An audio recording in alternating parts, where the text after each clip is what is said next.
પરંતુ ભૂગોળની નાળી પ્રમાણે જોતા આ ગ્રહણની અસર રાજકીય માધાતા ઉપર વધુ થવાની શક્યતા રહેશે અને આ ગ્રહણની અસર લગભગ ગ્રહણ 20 કલાકના 18 મિનિટ સુધી રહેશે અને ત્યાંની લગભગ સંપૂર્ણ મોક્ષ બાદ સુધીની 5 કલાકના 26 મિનિટ સુધીમાં આ ગ્રહણની અસરો મુક્ત થશે.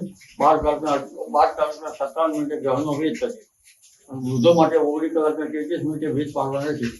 પરંતુ આ ગ્રહણની અસરોના કારણે લગભગ ભારતમાં ખડકાળ પ્રદેશો, પાકિસ્તાનના સંલગ્ન ભાગો અને રશિયાના ભાગો ઉપર અસર થવાની વધારે રહેશે.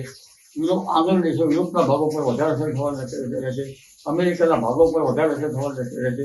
આફ્રિકા અને ઓસ્ટ્રેલિયાના ભાગો પર થોડી વધારે અસર થવાની રહેશે.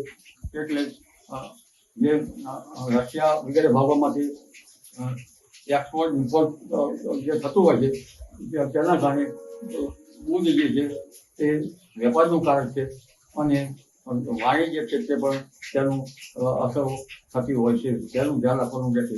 પરંતુ આ ગ્રહણ રક્તરંજિત બની ન જાય તેનું ધ્યાન રાખવાની જરૂર છે. આ આગાહી માત્ર જ્યોતિષના જાણકારો માટે છે અને વિચાર વિનિમય માટે છે.